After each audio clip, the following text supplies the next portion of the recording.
Bonds hits one high. Hits it deep. It is out of here. 7:56. Bonds stands alone. Now Booker with Tucker on him. Throws it up for 8. Shot blocked by Antetokounmpo. What a block from Giannis.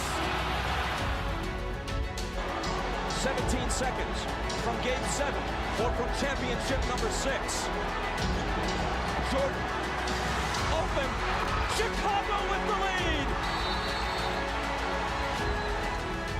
Minute remaining. And they're putting Curry in the pick and roll, trying to get him on Irving. Irving and Curry, one-on-one. Irving puts it up. It's good! Kyrie Irving from downtown! We're sending it in, Jerome. That's for damn sure. Yes. What is up, everybody? Welcome to Tap Room Sports Podcast. I'm your host, Jordan Stacks on Stacks. Joined with my guy wearing a throwback Astros hat, Mr. Big Ball and Ben Larson. But I mean, you got to have a hat of every team because you never know when you're going to have to bet on them, dude. oh yeah, it is dope. I've seen this fucking logo for like over a year and a half now, and every time I see it, I check. They never have my fucking size. Yeah. And sure enough, they had it. So Gilroy Outlet got it for cheap. Hell yeah. And it's got the 86 logo on it. I love the Astros. Honestly, I've always had some of the coolest uniforms in baseball and some of the coolest hats. So I've always loved. I used to always rock Astros hats before they were in the A's division. Remember when they had the black and maroonish red logo? Mm-hmm. Love that one. Love that one. But man, what a weekend! What a week of sports. We had some news drop right before the podcast, which we're going to get to shortly. We're also going to talk some Final Four. Obviously, the first full week of Major League Baseball has been completed. Long season, it's a marathon, but still some stuff to talk about and some stuff to go through in the Major League Baseball, which obviously we're going to spend a lot of time on for the next few months. And Ben, NHL playoffs are starting next weekend, I believe, right? Is it next weekend or next weekend? Yeah, they only have 3 games left in the regular season. I mean, we've been out of it for so long. It doesn't. I don't even fucking care anymore. We're so bad. Hey, but the Sharks young guys have been looking pretty good. Oh, absolutely. Yep. A lot of potential. Yeah. We'll get there. Yeah. But it's going to take a little while. It is going to take some time. NBA playoffs are starting in 2 weeks. We are coming down the final stretch of NBA games. And let me tell you, I don't really follow a lot of NBA until March because, I'm so focused on college hoops.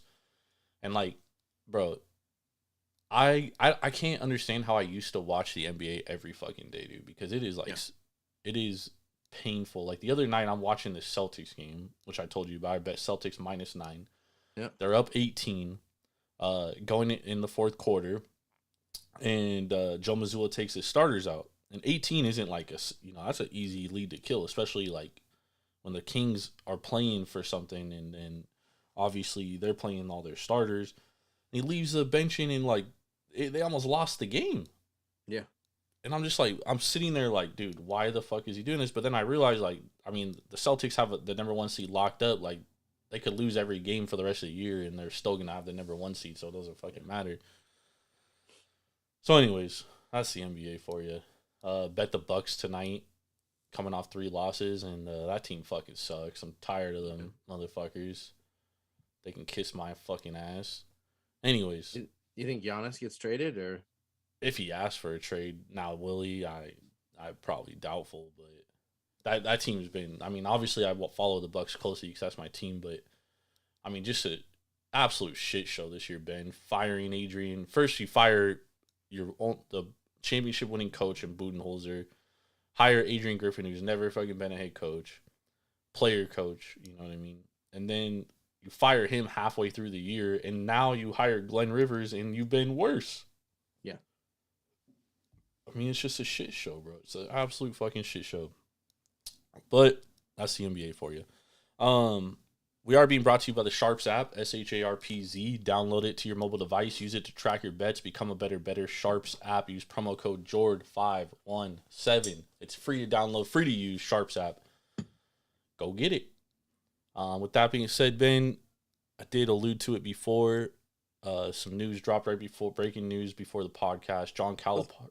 Before we start that, we haven't mentioned. Congrats, South Carolina women. Oh yes, well, I did want to talk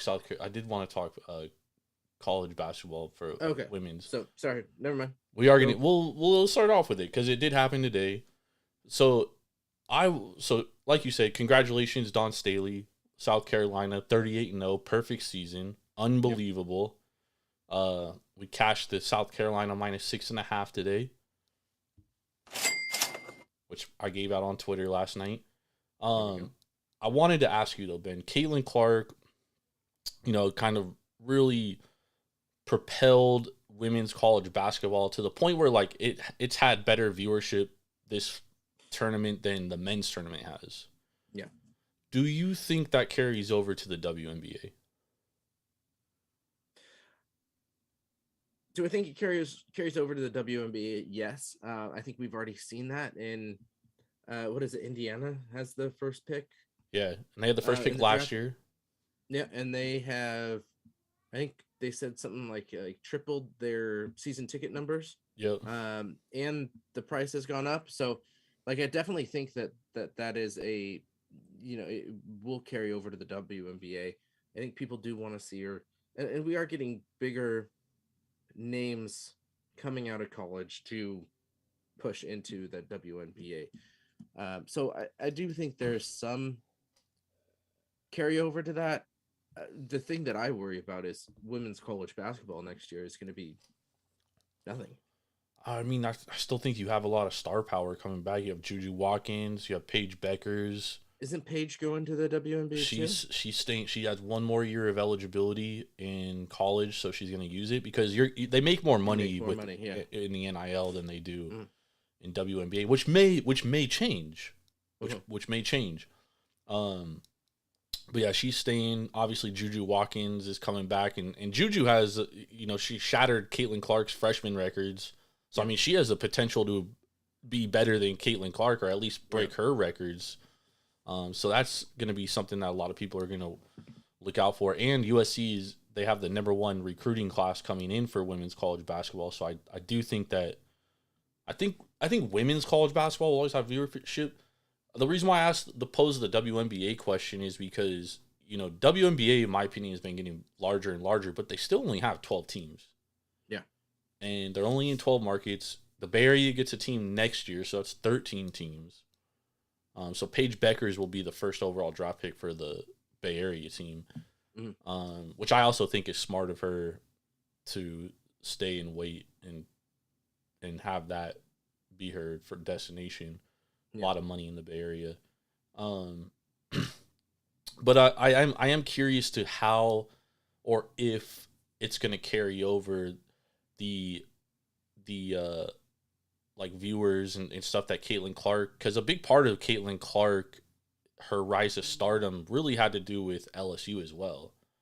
If you remember, that's what sparked everything last year, was that LSU versus Angel Reese versus Caitlin Clark drama. Like, I wouldn't say drama, but remember all the shit at the end of the game where, Angel Reese is going ring me and stuff, and then kind of carried over to this year, and that was the most watched game ever in women's college basketball history, was that LSU versus Iowa game. So I am curious to see how it transcends to the WNBA, but I think it could be huge, dude. Yeah, especially because the WNBA, like their only competition really is Major League Baseball, because they're the only two professional sports going in the summer. Yeah, that's weird that it's on such a different schedule. I think it's smart because then you don't have to go against NBA. Yeah. You know what I mean? Yep. So I am curious, dude. I am curious. I've heard a lot of different opinions about it. Like, some people say like they don't think that the college basketball people that got into it and the tournament and stuff the last 2 years will carry over to the WNBA. And there's people that say like, nah, it's Caitlin Clark. Like people will watch regardless wherever she's at. So I am interested, man. I am interested. I guarantee you that first game, like they're probably gonna televise their first game on cable. Oh, yeah. It's probably gonna be like the most watched WNBA game ever. Probably. Yep. Even more than the WNBA title. But I mean, like, go ahead. Even in the like card world, there's been a couple like card lines that have put Caitlyn on cards, and they are very sought after cards. So I do think it is going to kind of go further than the WNBA kind of viewership, that you are going to get other people who are paying attention to, you know, what she's doing and what she's doing for the sport. So, well, Ben, remember when Sabrina Ionescu came out and like you and I actually tried to go find like WNBA boxes and stuff? Yeah. You know what I mean? So like that's probably going to be similar to how Caitlin Clark's going to be too. Yeah. You know her. Cards, she was in the Bowman set, and those cards are fucking selling like hotcakes. Are they? Stupid money, not as much as Wemby money, but man, but Wemby's a different story, dude. Just saw before we went on, I went on fucking eBay and saw 2 Wemby PSA 10 base cards, diamond 9. I don't want to say diamond dozen. Going for how much? Hard to hit. $250. Jesus. For a base card. That's insane. It's insane. I mean, dude, I've seen enough of the kid this year that give him 2 years, dude, and the league's in trouble, bro. That's all I'm gonna say. Oh yeah, no, kid's good. He's gonna be rookie of the year. And he's gonna be an MVP in the next. Yeah. Knock on wood, barring any injury, severe injury, like his trajectory is insane. The Spurs are gonna be good long term because they've got another high pick this year. I think they traded for a pick too, didn't they? They do have some picks. I actually made a wager last night, Ben. Let me read it off just so I get the accuracy of it because it does involve the Spurs. Hold on, let me pull it up. I was feeling myself last night. Oh, I know. Going through shit. Oh, I know. And so I bet on Bronny James to be drafted to the Spurs 20-1 because that means they're gonna get LeBron too. Oh, LeBron, yeah. Do they have? Where's their second round pick? Higher than Lakers. I mean, if they have a late first round, I could see them taking a late first round flyer on Bronny just to get LeBron. Let's see. Oh my God, LeBron and fucking Wemby. Yeah, and that's honestly what the Spurs are missing is a point guard too. Yeah, and LeBron like is a fucking point guard basically. Let's see. San Antonio's future draft picks. Holy fuck. They got a lot. They have 3 first round draft picks this year. And one of them I'm pretty sure is like a late first rounder. Toronto is in the lottery. Toronto's pick as long as it's protected 1 through 6. So I mean they might lose that pick because the Raptors suck. Let's see. Hold on. Let's pull up they do a lottery too though, right? Yeah. But let's see. Standings overall for the league.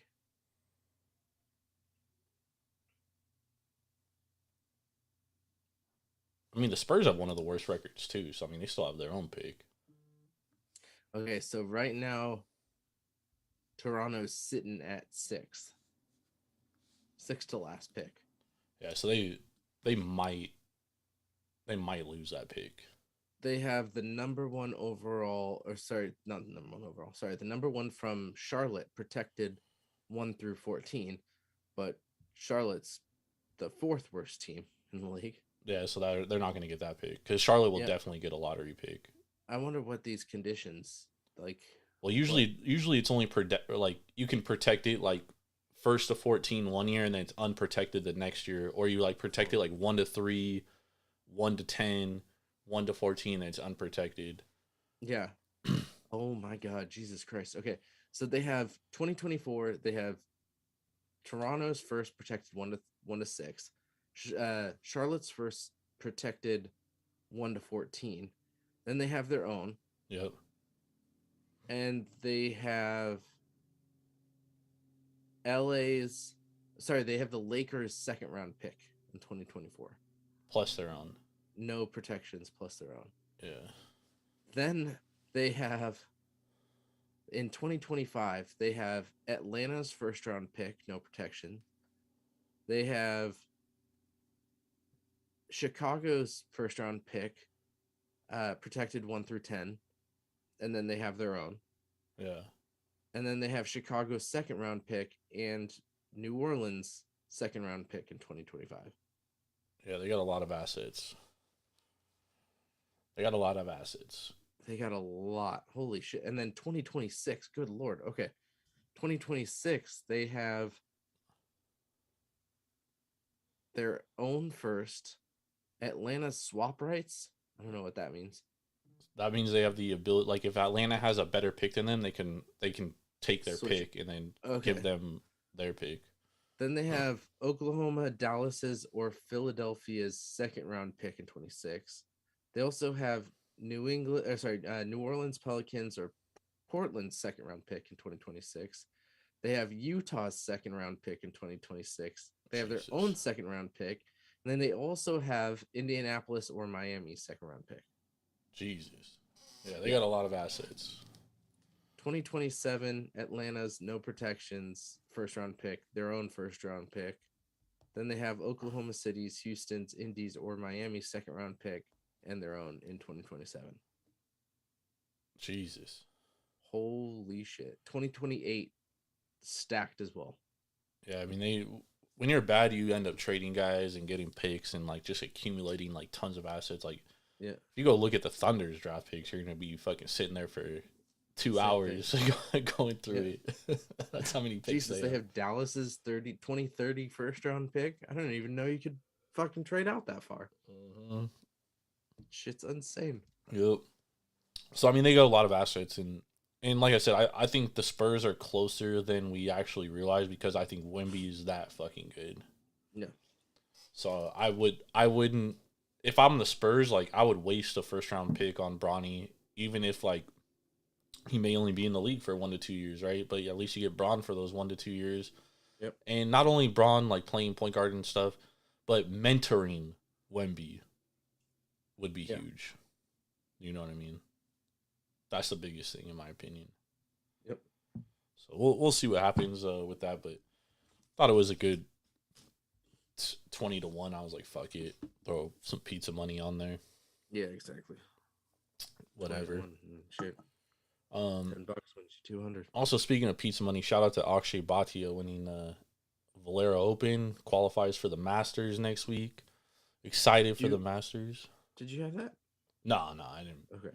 But I root for the kid. He made some pizza money. Yeah, he did. He made a lot of pizza money. And he got qualified for the Masters. Yep. Fuck, I came back to 177 messages from y'all. I know you were talking golf at part of that, so yeah, we were talking Masters. I need to recap that with you. Yep. We'll definitely go through Masters bets this week. Honestly, the Masters is like one of the best weeks to bet golf because there's such a wide variety of a menu that normally you don't get because it's such a huge event.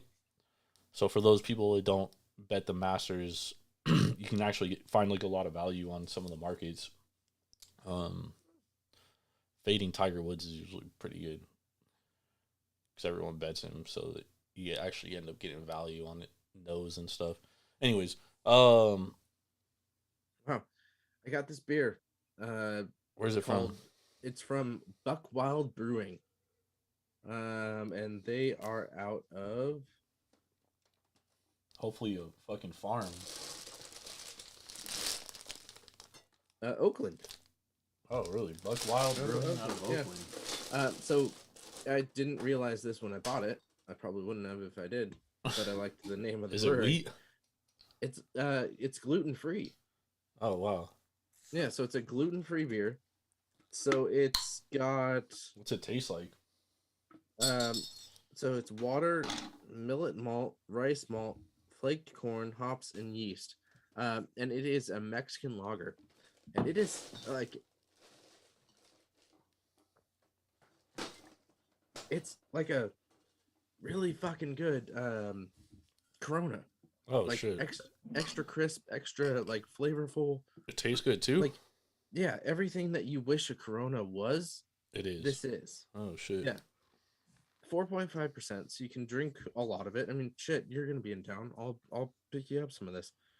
I'm actually stoked because one of my friends used to go to the breweries with her all the time, and then she got celiac, Oh and shit. or no, she developed. I don't think she's celiac, maybe not, but she developed a gluten intolerance Oh, and God. hasn't been able to drink beer. And this is gluten free for her. That's hella good. I know some people that are gluten free and Yeah. not being able to drink beer fucking sucks. But Yep. that's very Awesome. interesting. Yeah. So before we came on, we had some breaking news.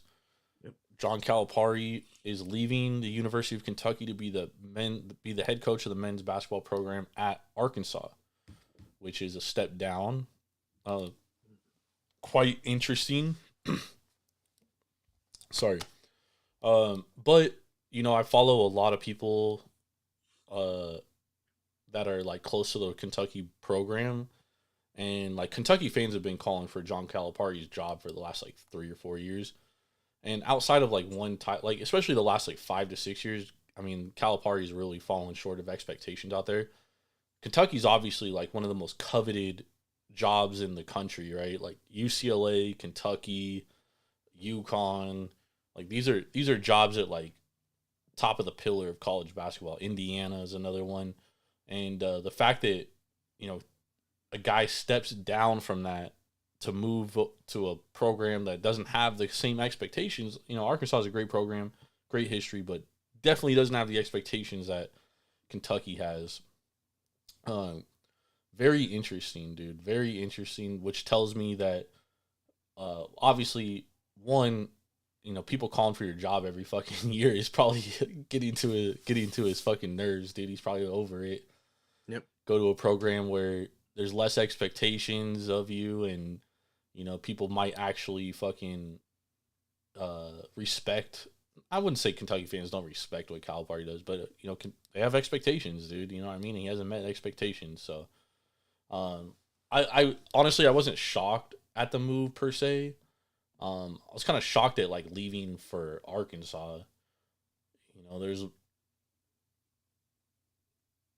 I think there's probably two things that are there. One, he's getting paid hell of money. yeah, he's definitely getting a bag for sure. Yeah. He's either getting hell of money and there may be some shady shit going on in Kansas, you said? Kentucky. There's no Just with the NIL now. There's really no shady stuff because like you could pay everybody now. you might be able to see. We might see something.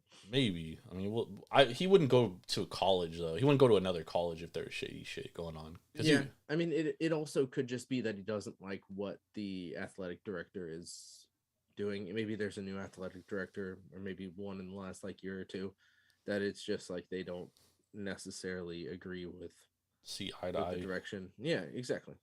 Yeah. I mean, I couldn't tell you what the issue is, but I do know that, like Andy Enfield, he left USC for SMU, which is definitely a step down. But I guarantee he was told like this is gonna be your last year, so might as well, you have the opportunity to go get a job now, go get one, because if you get fired, like you can get a job, but who knows how good of a job you're gonna get? Yeah, it looks worse for you. Yeah, exactly. So I could see something like that going on, and to be honest, like I'm close with a lot of people in USC, and people are telling me like, oh, John Calipari's an option to go to USC, and I was like, why the fuck would he go from Kentucky to USC? Like we're a football school, you know what I mean? Like why the fuck would he do that? But maybe they actually had some. Maybe they were onto something. Yeah. And to be honest, like we got Eric Musselman, who was the Arkansas head coach, and I would much rather have Eric Musselman as a head coach than I would John Calipari. I think the game has passed up John Calipari because he's the king of the one and dones. And now with the transfer portal and NIL and stuff, you can't go recruit five 4-star players and expect to win right away when you're going up against 22, 23-year-olds that all these other Power 5 programs they're poaching top talent from around the mid majors and from around the country, dude. And like, he hasn't adapted. Yep. So no matter where he goes, yeah, you know, you're gonna get good recruiting classes, dude. That's what he does. He does it every fucking year, dude. He gets 3 5-star recruits, a couple 4-stars, but that's not gonna win you national titles. It's not gonna win you SEC championships. Like, you're gonna be good, yeah. You're gonna be in the tournament for sure, but you're gonna fall short. Like they lost to Oakland this year, Ben. Yep. They had too many young guys. Yep. Oakland they were going against grown men. Yeah. So, you know, shout out Arkansas. Good luck. We got the better coach, Eric Musselman. Yeah, how are you feeling about that? Oh, I love it, dude. I was shocked. I mean, you know me, dude. I was ready to move on from Andy Enfield last year. So do you think that has some, because of that hire, do you think there's some potential of Bronny staying another year? No, because I think that on the Power 5 level, like, he can go play at a lower level program and, like, you know, be the guy. Where if, like, you know, he plays on a team like USC or Power 5 team again, like, he's going to be the same, you know, come in and play defense type shit. Yeah. Just not being the dude. So I don't know. Honestly, I think him entering the draft, LeBron knows that he could use it as like a chip to get Bronny drafted, because he's going to be like, yo, you draft Bronny, I will come play for you. Yeah. I don't care who he you has are. one more year on his contract though, right? LeBron? No. Yeah. I think he has a player option. Okay. Okay. So he can opt out and go wherever. Yep. So that's why I think Bronny entered his name in the draft, but still is keeping his college eligibility. So in case, you know, scouts and teams are like, hey, bro, like, you know, you're definitely not ready. And he's not. But when your dad's LeBron and he's telling teams, yeah, draft my kid, I'll come play for you. You know? Yeah. And, you know, we talked about that. If you have a couple first round overall picks, or sorry, first round picks. If you just have multiple picks, you know what I mean? Yeah. Like, it's worth it. Yeah. Especially if he's like, I'll come play with you on the minimum deal. I mean, fuck you, dude. Like, if I'm a contender, I'm like, yeah. Yeah. Like, what am I doing? Oh, if I'm the Lakers, I'm like, okay, we'll draft Bronny. Fuck it. Once he retire, if he's not good, cut bait. It is what it is. Yeah. If I'm the Lakers, though, I'm not trading, or I'm not taking the first round pick. Yeah, I think I think there's a lot of teams that can like afford to just kind of throw away a pick, but I think there is teams that like can't afford that. So we'll see. So that was some interesting news. Let's talk some Major League Baseball, Ben. Love it. I didn't love it this week as much as I loved it last week, but yeah. Yeah, I mean, this week was different. Yeah, we had like some weather issues. But I mean it's a marathon, man, you know what I mean? And Yep. like, oh yeah. That's the one thing people have to understand with baseball is, you know, it comes and it goes, and you know, teams have really good weeks, teams have really bad weeks. For example, you know, I'm watching the Minnesota Twins. There are 2 games against the Guardians on Friday and Saturday. I bet the Twins in both of those games. I probably wouldn't have bet them Saturday if they won Friday, but because they lost Friday, I was like, all right, I got to come back with the Twins. Yeah. And I'm watching both those games, and the Twins, Ben, they went 0-25 with runners in scoring position in those games. 0 for 25, dude. Like, you have to actually try to be that bad. Yeah. Like, how do you not even get a single hit with runners in scoring position? 0 for 25, dude. 0 for 25. Yep. That's insane. Insane how bad that is. Yep.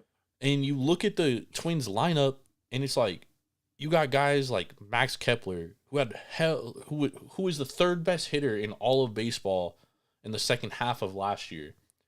Guy's hitting 46, dude. Not 146, not 246. He's hitting 46. 46, yeah. .046. Yeah. You got Byron Buxton, who one time was an MVP level player, who has just dealt with tons of injuries, who now just looks like a fucking shell of himself. Yep. You got Eduardo Julian, who I'm very high on. I think he's gonna be a great player. He's young. He's young, yeah. And he's at the top of their lineup. Ben, this guy struck out 4 times looking in a game, dude. How the fuck do you strike out 4 times looking? Looking, yeah. Not swinging, striking out looking. I mean, dude, it's just like... But you look... I was like, you know what? I look back at last year, and the Twins went through a similar rut where they went like 2 weeks, and they just were scoring like 1 run, 2 runs, 0 runs. And they were the same. They couldn't hit with runners in position, and then they just have weeks where they could just like fucking putting up 20 runs, dude. 15 runs. Like, just scorching hot. And that's just kind of how baseball is. It kind of, like, you get hot, you get cold. You get hot, you get cold. You know, pitchers adjust to you. And well, and I think the big thing, too, is, like, it's still fucking early. Yeah. You know, we're anywhere from 8 to 10 games. Some Twins only have 7 games in. Yeah. So, you know, it's because of the weather. There's been, you know, teams with less and less, but we're still way early. There's still teams that have made adjustments late that need to get things going and need to get things acclimated with, you know, with their team. I mean, you look at, you know, the Giants.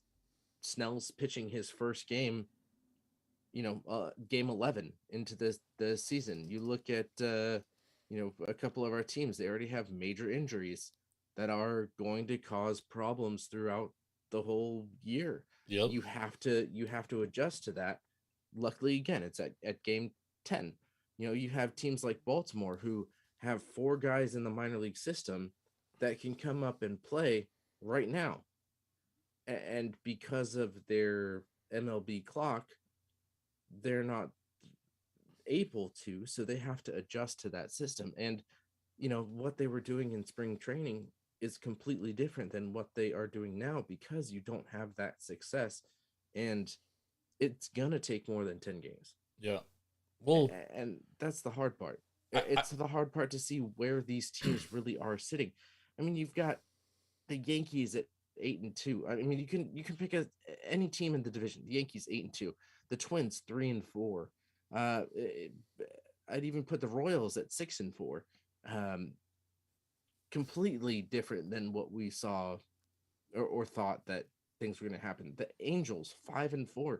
The Mariners 4-6. Well, let's keep it a buck about the Royals, dude. They got lucky and played the White Sox. That's true. You know what I mean? That's very true. And you do kind of got to look at it like who these teams are playing.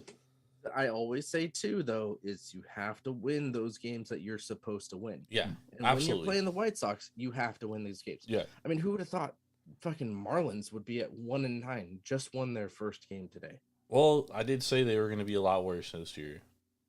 Yes, but you had them a lot higher than 1-9.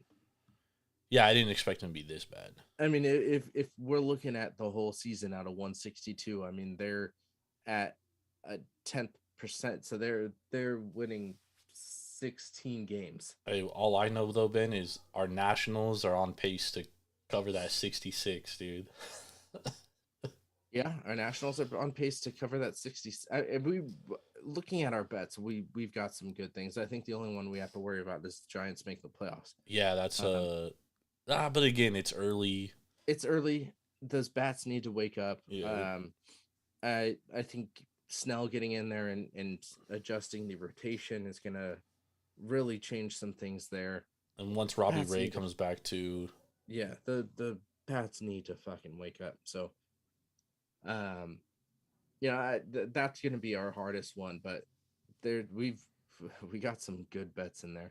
Yeah, we got some good I futures. wish we took fucking Pittsburgh to win the division. I did. I had a small bet on Pittsburgh to win the division. I told you I like the Pirates, dude. I told you guys in the Central preview. I was like, man, I really like the fucking Pirates. Fucking nobody too, though. So they just took a series from the Orioles, 2 out of 3. Yeah, but before that, look who they played. The fucking Marlins. My biggest concern about the Pirates, dude, is like that right? that starting rotation, dude. I do not think that starting rotation can hold up to win enough games to win the division as is. Yeah. Especially if Mitch Keller is as bad as he's been the first 2 starts. Like, they definitely don't have the fucking arms. I'm high on Jared Jones. I really like what I've seen from Jared Jones. He got knocked around, but in his first start. But I like his stuff, dude. Like, he looks like a good pitcher. And then at some point, they're calling up Paul Skeens. At some point, he's coming up. Yeah. Oh, yeah. And that'll kind of, once it passes his the mark for them to not count the year. Yeah. He'll be up in May. Mm-hmm. Middle of May. But the other thing that worries me about the Pirates is the back of that lineup is just fucking awful, dude. Like, they're 6, 7. I mean, they're 7, 8, 9 hitters, dude, are hitting like 100. Like, it's just. But that's something that you can adjust for. But they're still putting up. I mean, they're putting up 59 runs so far this year. Yeah, but I mean, when the best team they faced was the Orioles, dude, and honestly, like, neither team put up a lot of runs because one thing the Pirates do have really good is they have a great bullpen, man. Like, their bullpen is like definitely top 10 in the league. Yeah. And it showed this weekend. Like, they won. I mean, Bednar blew a game, and that fucking cost me my fucking total under 8.5. Fucking but asshole. you look at it too, though. Like, the Central Division is still the fucking ugly stepchild in the NL. I think the Brewers are good. Yeah, but they're not the Braves and Phillies. They're not the Dodgers, Padres, Diamondbacks, Giants. Yeah, I agree. And the Cubs are going to come back down to earth because they lost Justin Steele. I don't know how long he's out for, but he's out for a minute. Yeah. And I don't think they have the start. Like, they have a similar issue to the Pirates where, like, they just don't have good starting pitching. But the Pirates have a way better bullpen than the Cubs do. Yeah. So that's going to hurt them. The Reds, man, Ben, they gotta figure out how to hit fucking left-handed hitting. Like, yeah. Well, I mean, the good thing is that we took them at 80.5, so yeah. I mean, they're on pace. And they're not healthy either. Like, they're gonna get healthy. Yeah. They gotta get healthy.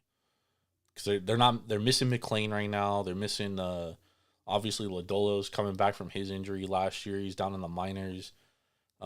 They're not fully healthy yet. So the Reds I would kind of pump the brakes on a little bit.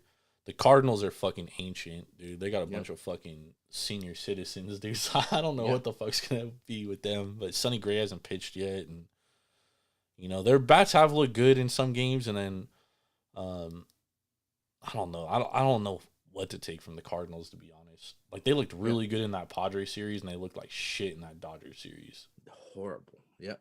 Oh yeah. And then they played the Marlins, and they got fucking mollywopped by the Marlins today, by the way. That shit wasn't even close. Was that 12-2 or something like that? Yeah, it was like fucking 10-1 in the 5th inning or something. I was like, what the fuck happened to them? What got into the Marlins today?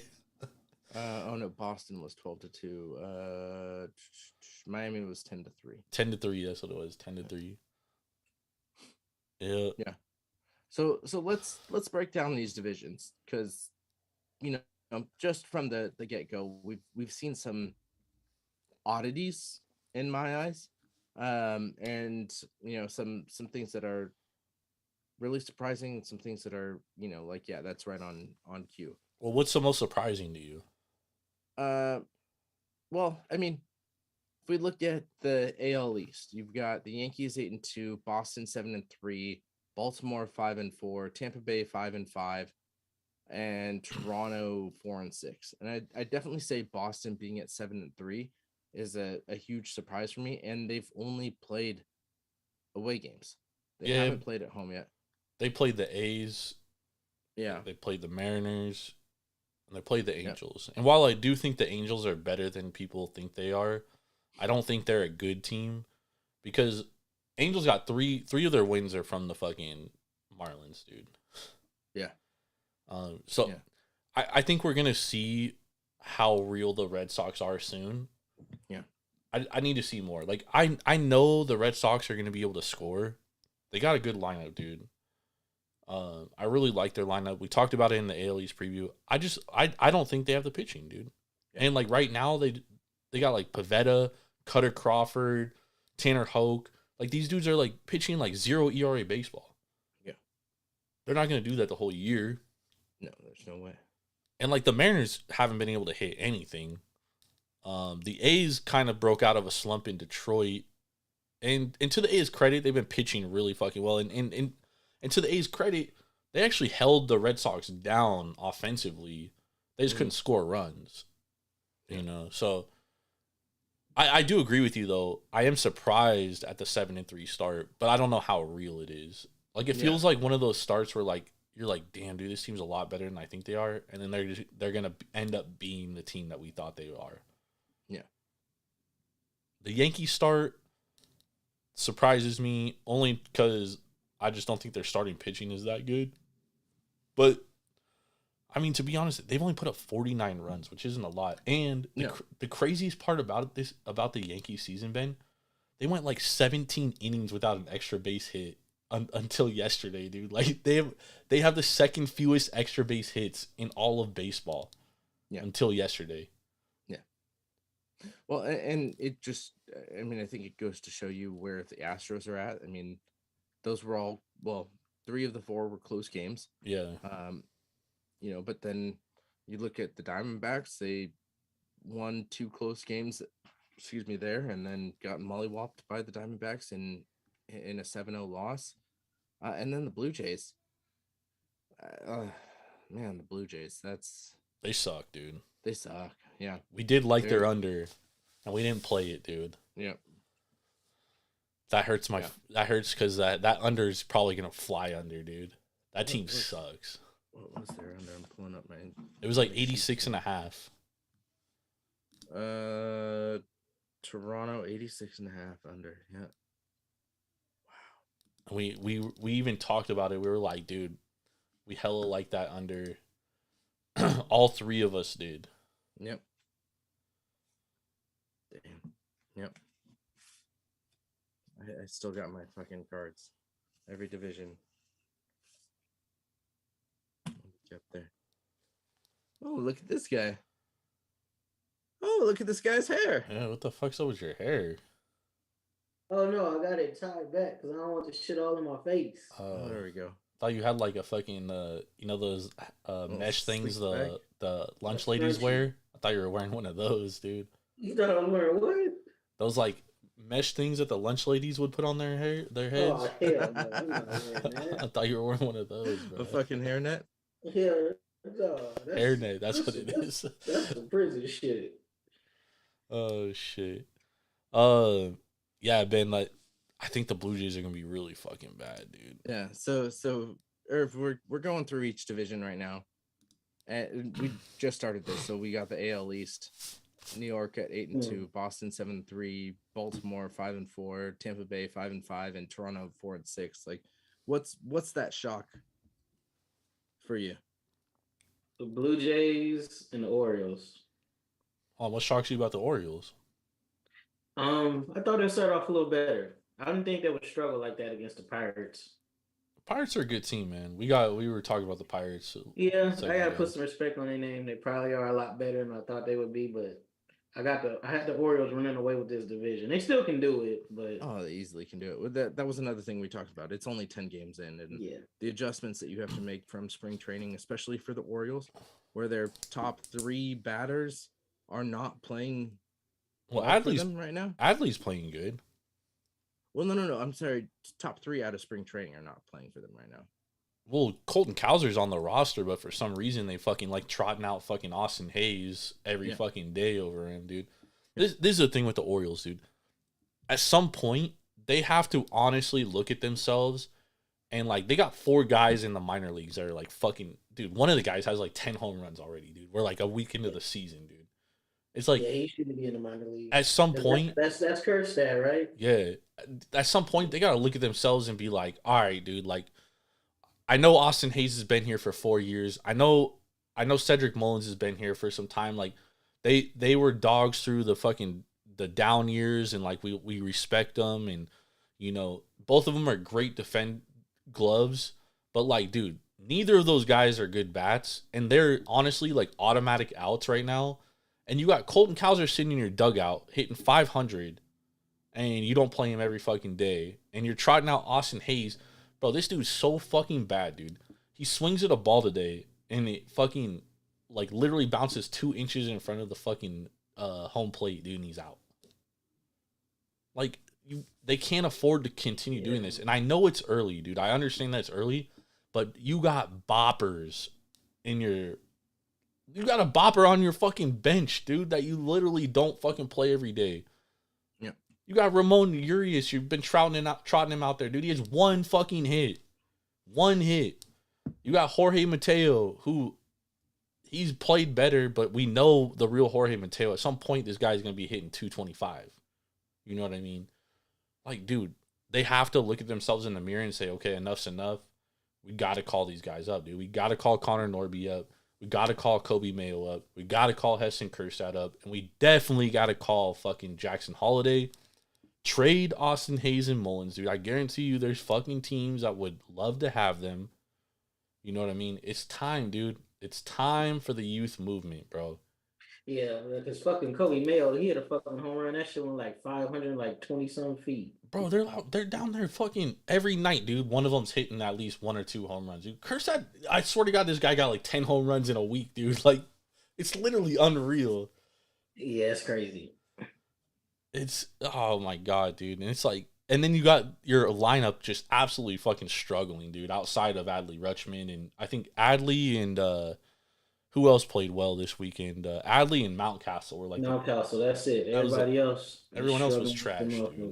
Even Gunnar been struggling, but Gunnar, his defense is so good. But his stick is gonna get there, and no matter what. So he ran away with the Rookie of the Year, so he'll be all right. But they need Jackson Holiday, Kjerstad, Mayo, all 4 of those guys. Well, I forgot the other dude's name. Norby. Honestly, they need Norby the most because they need a right-handed bat.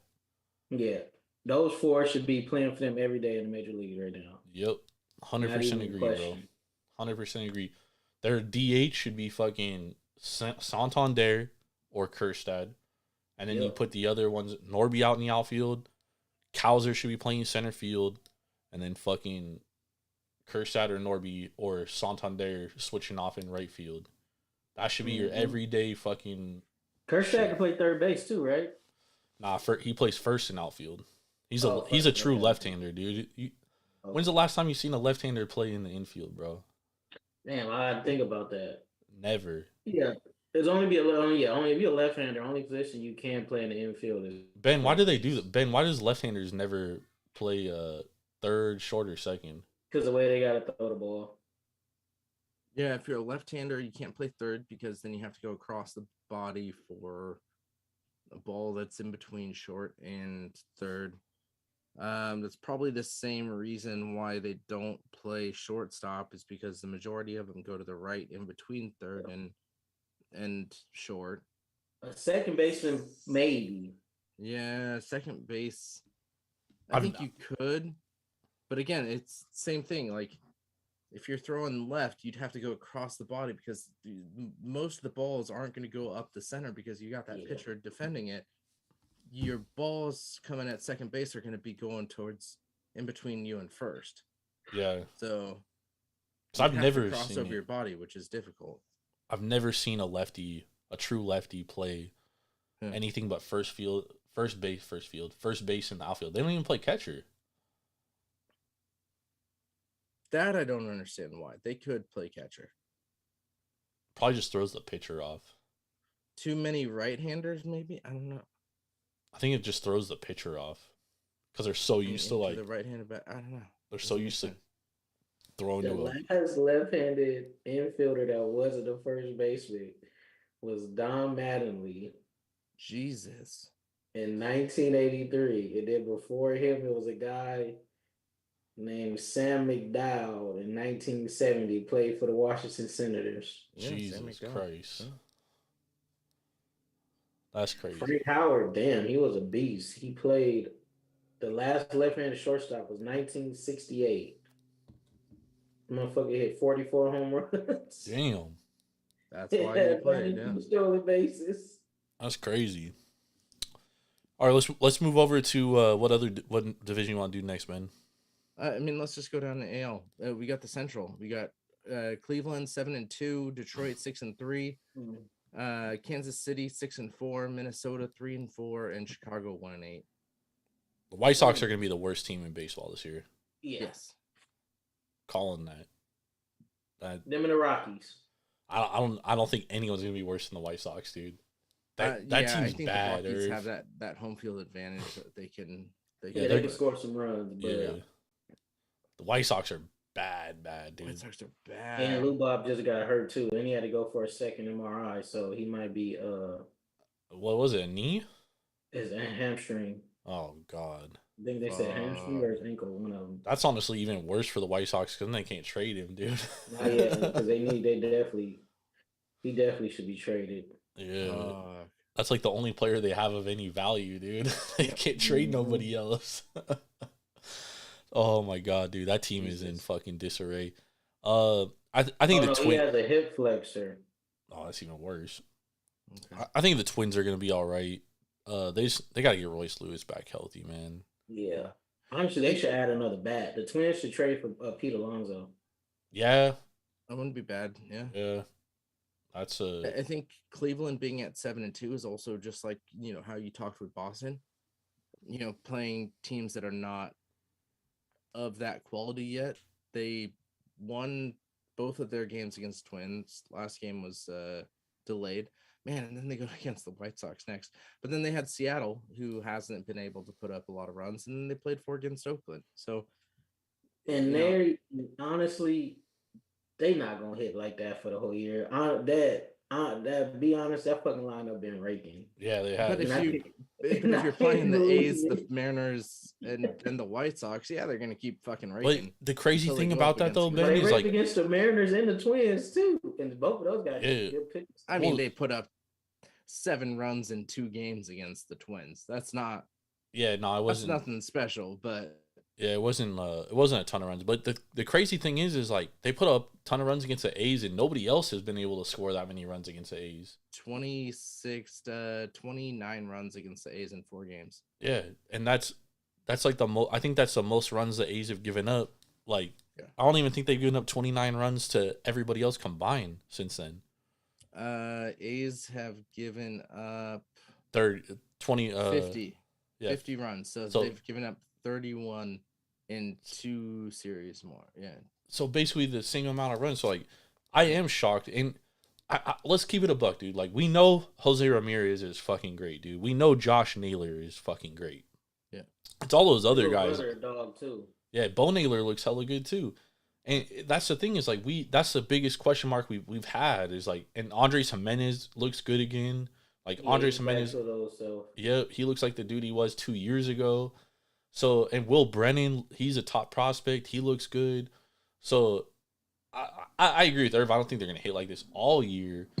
And the biggest blow, though, is losing Bieber for the entire season, dude. Entire season. Especially if Tristan McKenzie not looking like an ace no more. Yep. If Tristan McKenzie doesn't bounce back, dude, this could be a fucking huge loss for the entire season. Yeah, that mean they got to call up all their top pitching prospects. They're already up.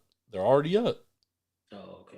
You got Bybee up. You got Logan Allen up. Who was the other guy last year? Ben, he's hurt right now. The other guy.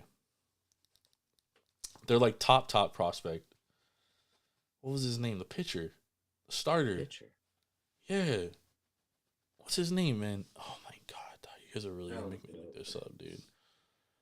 The pitcher from last year, he was like their top prospect. Yeah, I think he pitched like 3 or 4 games. Yeah. He's supposed to be in the rotation, but he's hurt right now.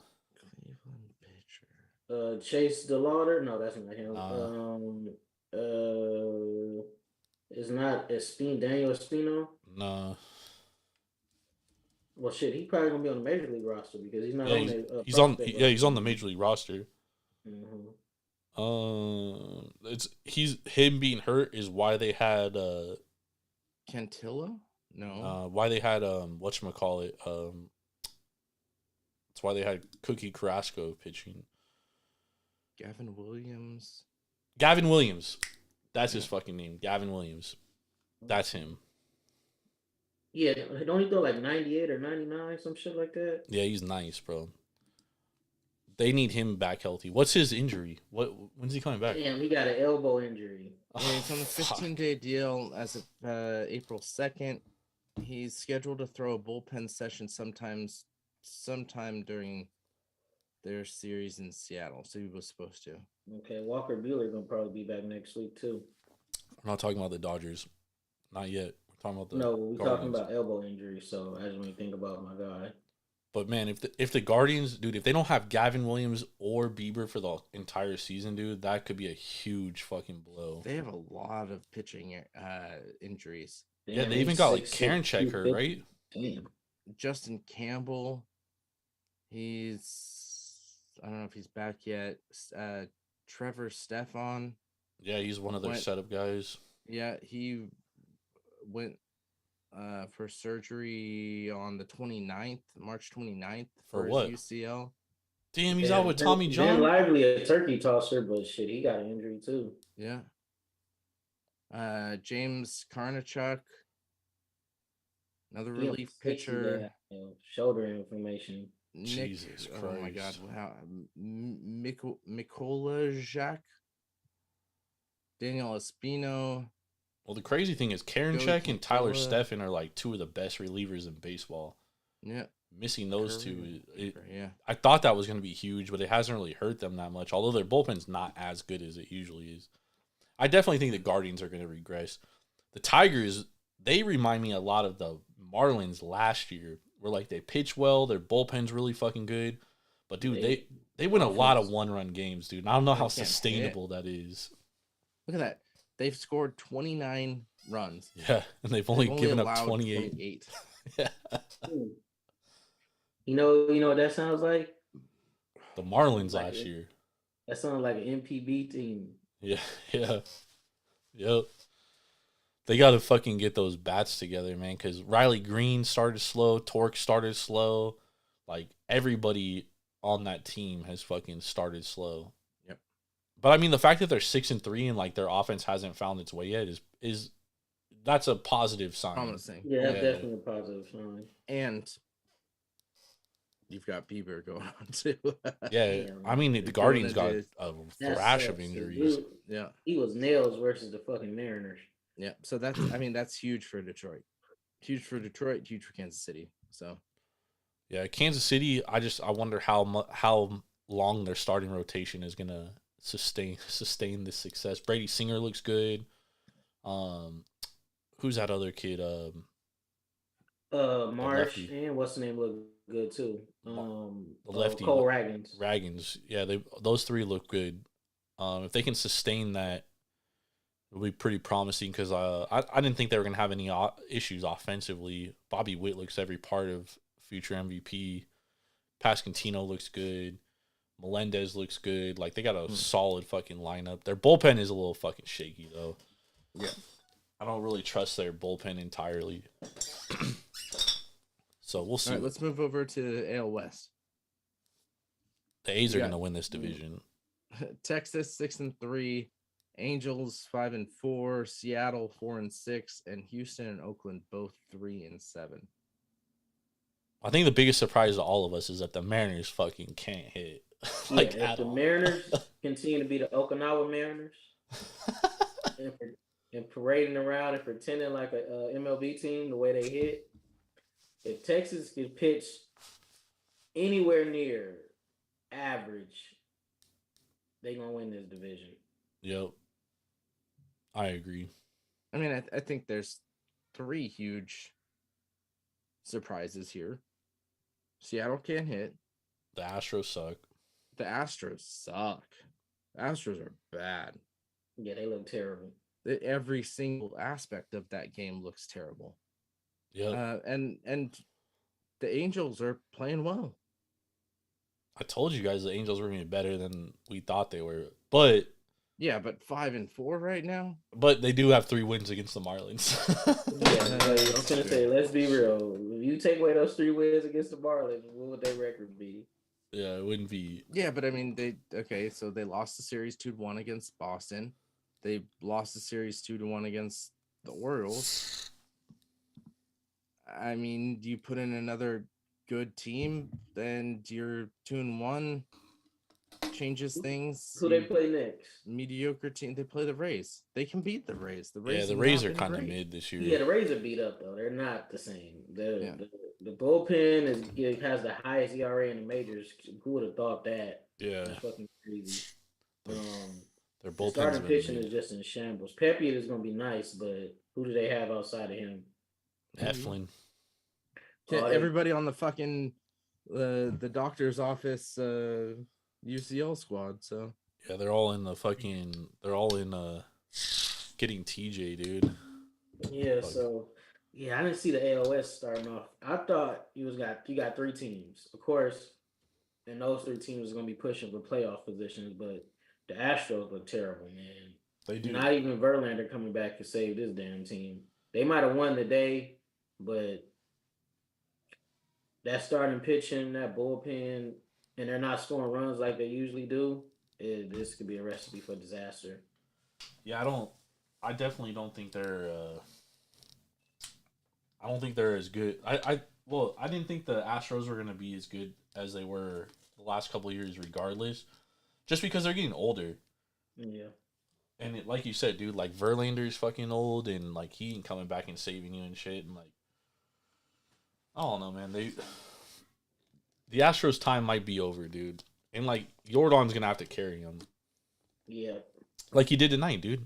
All 3 of their runs were off his one swing of his bat, dude, and they won the game 3-1. And I think outside him, they only got like 3 hits.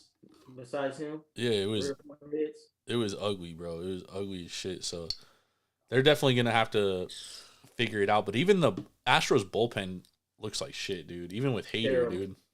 Hader gave up a run tonight. Mm-hmm. So we'll see. We'll see what happens with them. But it's like, dude, that's why I like the Mariners to win this division, because I'm like, dude, they have the best rotation. But it's like, man, even the best rotation in baseball doesn't mean shit, because they can't fucking hit, dude. They can't hit, dude. They can't even win fucking like 2-1. Like, what are we doing? Damn, man. What are we doing? Shit's terrible. Who would have thought? Because I would at least think like they really technically, if they pitching this on, they only got to score like 3 or 4 runs a game. Yep. And they can easily win 90 to 95 games just scoring 4 runs a game, 3 or 4. We heard that, Ben. Good. Terrible. Who are we talking about? The Mariners. Mariners. Well, we're talking about how the AL West is like.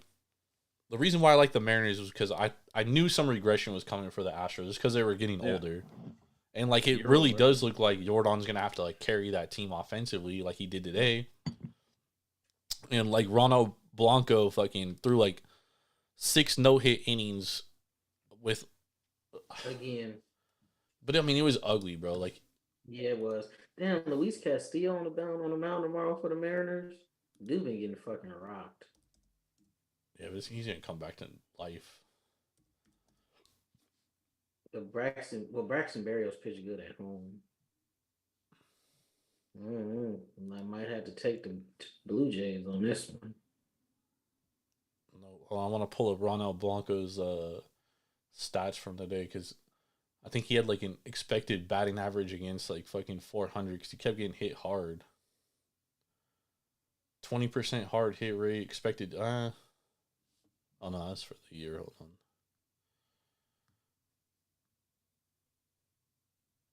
Where's the game at? Nah, anyways, dude threw 6 scoreless innings today and fucking walked 4 guys. Only gave up 1 hit, but he gave up hard contact that just were outs, dude. Just shit not getting through holes and stuff. But I do agree that Rangers should win this division. They definitely have the best team. Yep. But I still think the Mariners have the best rotation, dude. And if that offense ever fucking finds itself at all, I do think that like they definitely have what it takes to win the division. They can win the division, yeah. And when you look at it, too, I mean, as bad as they played as bad as they possibly can, dude. And they're only, 2.5 games out of first place? Yep. I know it's early, but like one good series against the Rangers closes that. Easily, yeah. You know what I mean? And the A's are a lot better than people think they are. Agreed. Blackburn is legit. Blackburn will get traded. Yeah, he is. He's definitely going to get traded. Or he'll get sent down to the minors. Damn, that'll be if they send him down to the minors. I don't think he has any options available, but he'll definitely be an Oriole by All-Star break for sure.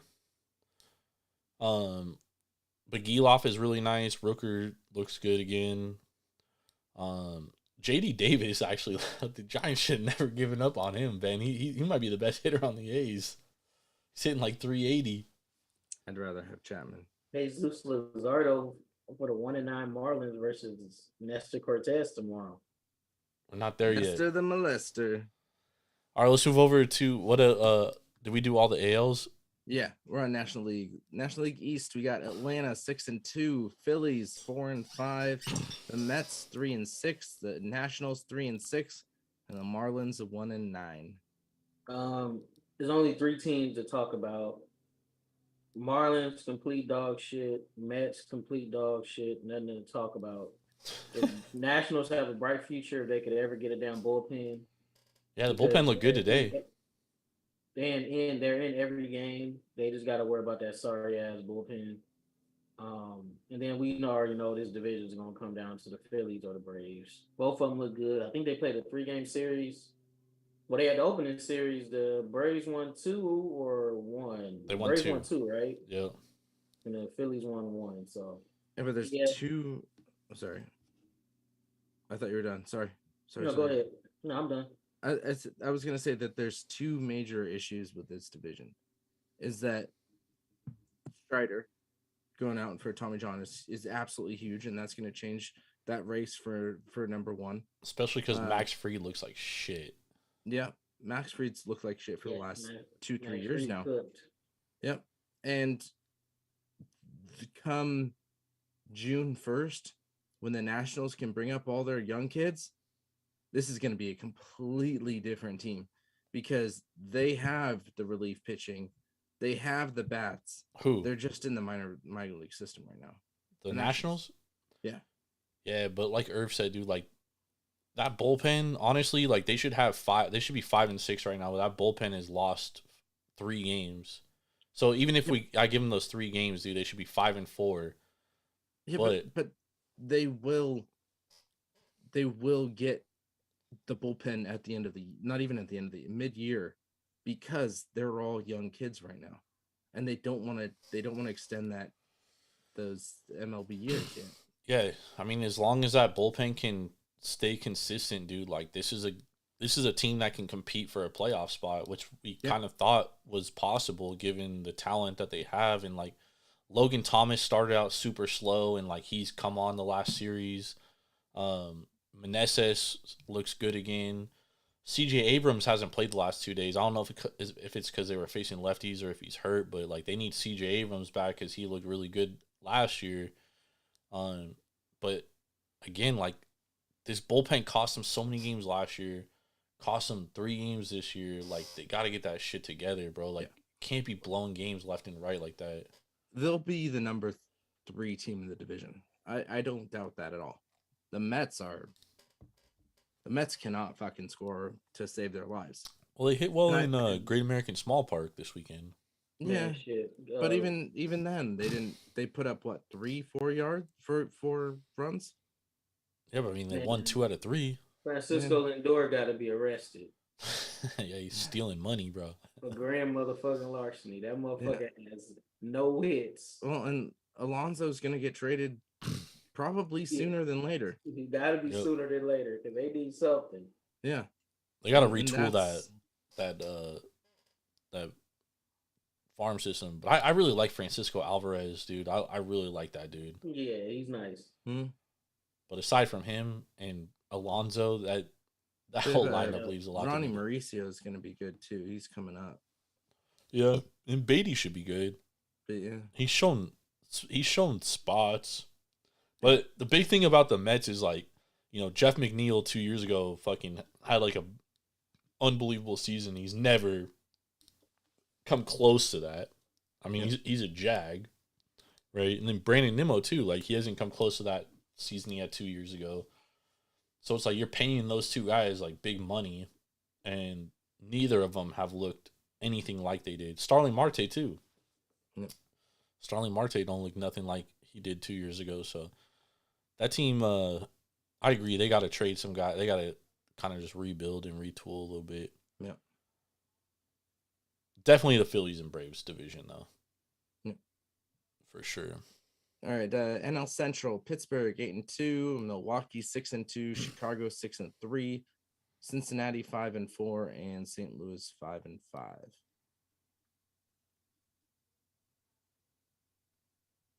Okay, I'll go. It's gonna be a competitive division.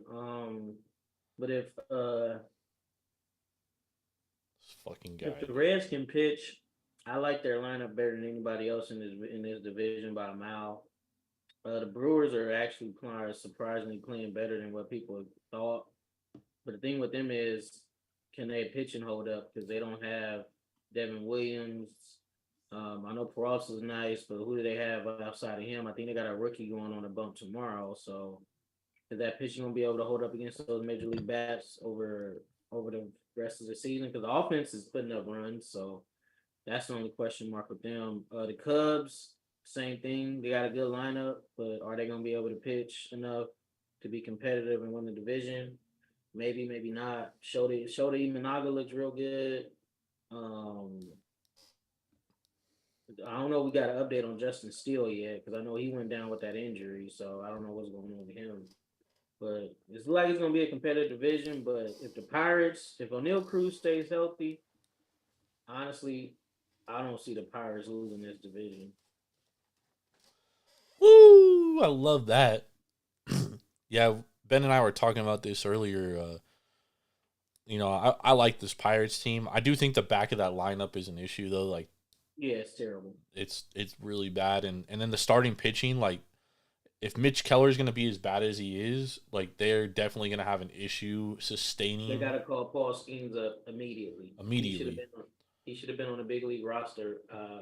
He should have been an opening day starter, honestly. But my biggest concern, dude, is like if your two best pitchers, if your two best pitchers in Skeens and Jared Jones are both rookies, like eventually they're gonna hit a rookie wall because they're gonna pitch more innings than they've ever pitched. That's why starting pitching is my biggest concern about this team. They have an elite bullpen. They have a top 10 bullpen. They're 1, 2, 3. Brian Hayes, Brian Roberts, and O'Neal Cruz is up there amongst the best of baseball. But that back of that lineup and starting pitching is my biggest concern. Same with the Cubs. I have a major concern about their starting pitching, especially without Justin Steele. I just don't think they're going to be able to sustain it.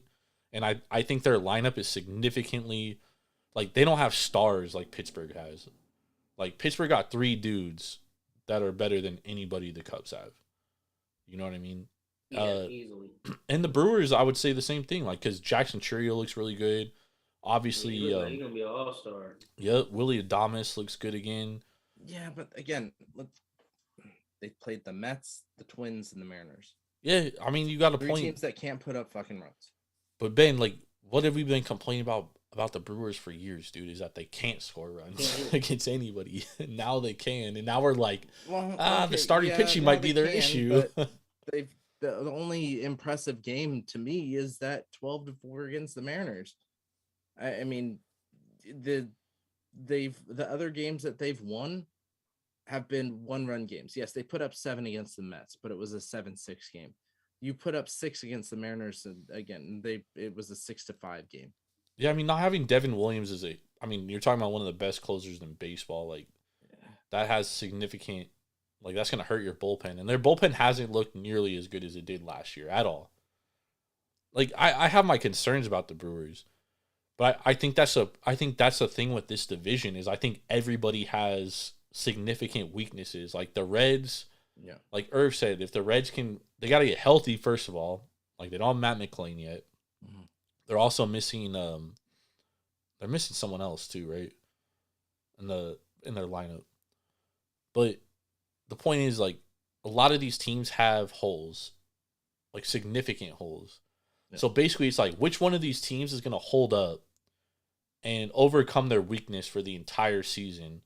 And I do think the Reds have the best possibility of that because, like, if they get Lodolo back and he's anything what he was before, I think that's a huge, like, one up. And, like, they do have an elite closer in Alexis Diaz, but their bullpen is also shit.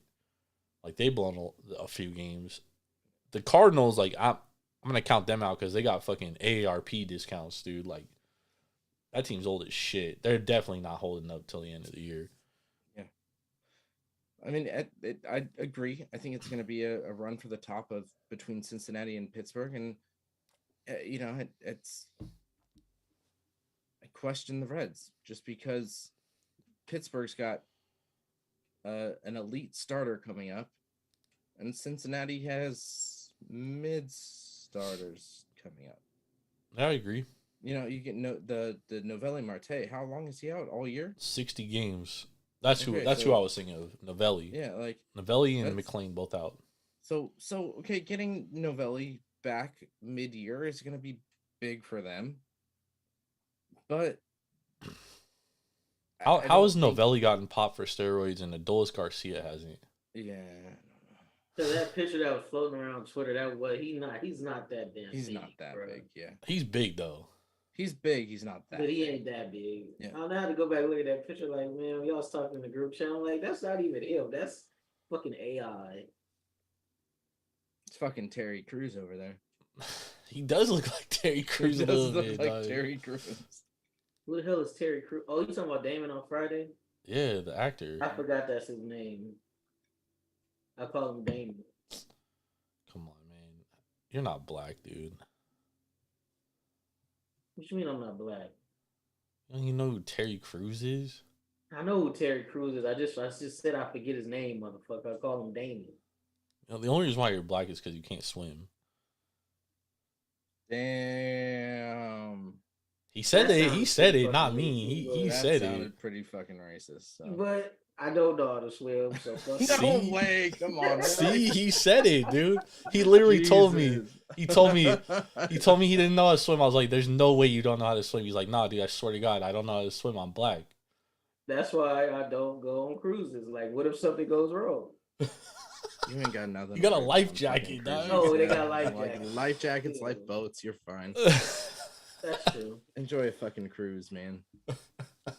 But damn, yeah, I don't know. The only thing is you're not. Hey, you know what's crazy? Terry Crews was a backup dancer in MC Hammer video. Was he really? Yeah, Can't Touch This. Terry Crews. Oh shit. Yeah, you didn't even know that, but I'm not. Oh yeah, I forgot. He's not black. Yeah. I'm uncultured because I don't like Nas music. Yeah, that too, dude. What the fuck? All right, let's move over to the NL West. Yep. Dodgers 8-4, Padres 5-7, Diamondbacks 4-6, Giants 4-6, and Rockies 2-8. Well, we can cut the Rockies out. They're trash. You ain't got to worry about them. The Giants got to figure out how to hit. Yep. The Diamondbacks, like bullpen. They had bullpen, dude. They blew 2 fucking leads of like 7 runs, dude. Yep. Just terrible. The Padres, that starting rotation is fucking trash. Terrible. And Yu is gonna regress. Like he's been playing well, but he's on the bump tomorrow. He got a 1.33 ERA. He lost his last start though. Yeah.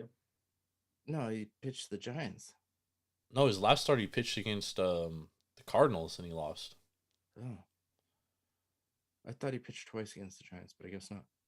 He's on the bump tomorrow versus who are they playing? The Cubs. The Cubs. I don't know what to think about. Is Jordan Wicks on the mound for the Cubs? I like the Padres in that game tomorrow because the Cubs got to travel to San Diego. Javier Assad on the mound. Javier Assad, yeah. It's a 6:40 game. It's no big deal. Yeah, but they got a Cubs. They didn't finish. What time did they finish that game tonight, Irv? I don't know. They should have just called that fucking game, honestly. Yeah, because it was a fucking rain delay for like 3 hours. So Yeah. they probably didn't even. I guarantee they're still not even in San Diego right now. And it's 10:16 The game started at 11. It ended at 7:00. Yeah, they're at 7:00 Chicago time, which is Chicago time. No, it started at 11:00 our time. It started. It says 7 p.m. Yeah, Pacific Standard Time. Yeah, that game lasted forever because of the rain delay, dude. They're definitely not even in San Diego yet. But anyways, the Padres I'm a little concerned about, only because their bullpen isn't as good as it used to be. Their rotation isn't that good. Their bats, they got Machado, they got Bogarts, they got Ha-Seong Kim, all good players. But outside of them, they've really struggled. The Giants can't fucking hit, but it is early. And the Giants got to get healthy in the rotation because fucking Trot and Keaton went out there, and that ain't gonna work. That ain't gonna work, dude. Well, I think you said it too. Like with Snell getting his first start tomorrow, and then you've got Robbie Ray coming back in June, July. Like the second half of the year for the Giants is going to be really good, and that's going to be one of those teams where you only have to put up 3 runs to get a win. Yeah, they got to get They're more. only going to put up 2 for fucking Logan Webb and get a loss. But yeah, I was going to if say they got up 3, then they would have won. But they cannot fucking hit for that dude. It is frustrating. But I mean, this division ultimate is a Dodgers to lose, bro. I definitely think the Dodgers are running away with the division. Oh, easy. Yes. It sucks to say, but the Dodgers got their own starting pitching issues, though. Bobby Miller looked like shit last game. Gavin Stone looks like shit. Yeah, I don't think Gavin Stone is a starter. I think he's more of a bullpen guy. He just has to start right now because Buehler's still hurt. Kershaw is probably going to be back. Kershaw's probably going to be back. I'd rather have Gavin Stone starting over Kershaw. Kershaw's a fucking old as shit. I know, but I'm talking about in the regular season. I think I'll still take Kershaw because Stone is just he just falls in love too much with that changeup. Yeah, it's a good one though. Then it's a damn good pitch, but I just think he's young. He's got some more figuring out to do. He'll be all right. But once we get Walker Buehler back, Dustin May is going to be back sooner than later too. But I think he's going to be more of a spot guy. He's coming out of the bullpen. He'll never start again, dude. Yeah, I don't think he needs to be a starter because he always gets hurt. Yep. One thing about the changeup, though, I want to talk about is like tonight on the ESPN broadcast, they had Scherzer on. You know, they do the interviews on the Sunday night broadcast and stuff.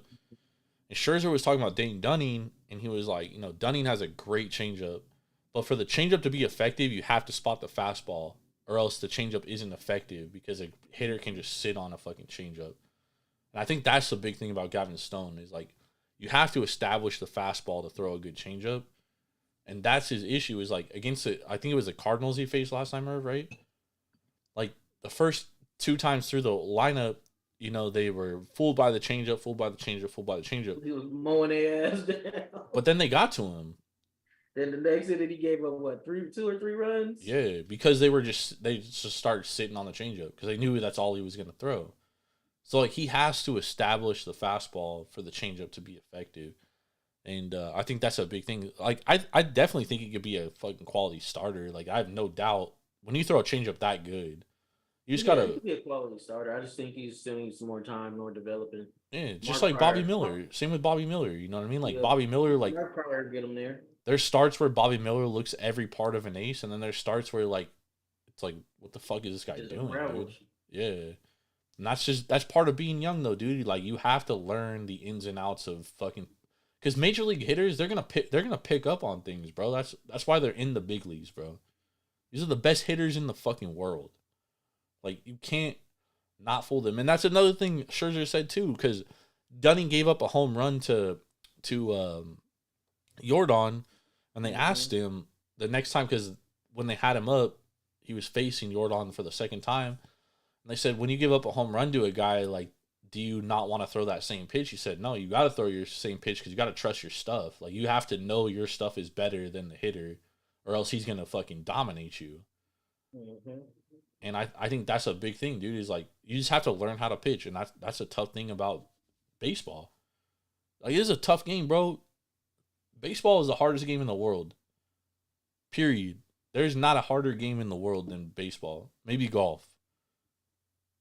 But yeah, I was about to say golf is pretty damn hard too, but baseball's up there for sure. Bro, when doing something 3 out of 10 times is like considered elite. Yeah, a Hall of Famer. So it's tough, dude. It's hard. Baseball's the lazy man sport, bro. Nah, baseball's stand there. Baseball's that a ball comes to you. Baseball's a thinking man's game. It's easy to hit a fastball. Everyone that says that, I would challenge them to go fucking hit a major leaguer. Like, I'd be lucky to just make contact, dude. And when I say make contact, I mean like foul tip, dude. Like, I'd be happy with that. If I could foul tip a major league pitcher, I'd be happy. I would call that a success. I've hit a machine at. Fuck, what was it? I think it was the machine. But machine's one thing because he's throwing it. It's going right down the middle. Exactly. No, I hit and that's what I'm saying. I hit a machine at, I think it was either 89 or 92, and that shit was fucking fast. Yeah, that's just like stupid fast. And like you said, it's the same pitch over and over and over again, and it took me 2 or 3 pitches to like adjust to that. Then you throw in a curveball one time, and a fucking slider at one time, and a changeup at one time, at the same arm angle too. Yeah. It's fucking ridiculous. And then you actually do get contact on it, and then both your fucking hands are broken because you didn't swing right. And like, I literally had bruises on my hand. I fucking connected easily many a times on that 89-92, but then your fucking hands are broken the next day, and these guys have to do it every fucking day for a year and a half, or a year and a half, half a year. It's nuts, dude. Speaking of fastballs and stuff, Jordan, you're coming up. I'm gonna see if I can get us up to the fucking my buddy's cage. Oh, dude, I don't know if I'm trying to fucking throw my shoulder out. You're gonna be in fucking double cast walking up the fucking aisle. Yeah, like, dude, I might get. Hey guys, sorry. You ain't swung a bat in a long time, Jordan. Oh, dude, it's been probably at least since Ben and I played softball, dude. That was like fucking 10 years ago. Yeah, those are like 45-mile-an-hour pitches there. It's been a minute since I swung a bat. Speaking of fastballs and stuff, Tommy John's becoming a regular occurrence. We're seeing a lot of it. Obviously, Strider, Bieber going down. Garrett Cole probably going to need it. And there's a lot of rumors. Ben, you said it's due to the pitch, or you had a theory that it's due to the pitch clock. I read 2 different things there. My personal theory is the pitch clock. What the I don't remember what team it was, but one of the doctors said it was because you're asking these pitchers to learn new pitches so quickly. You know, oh, you only have 3 pitches, you need a 4th. You only have 4 pitches, you need a 5th. And you have to do it. You have to learn how to throw this pitch at an elite level in the off season.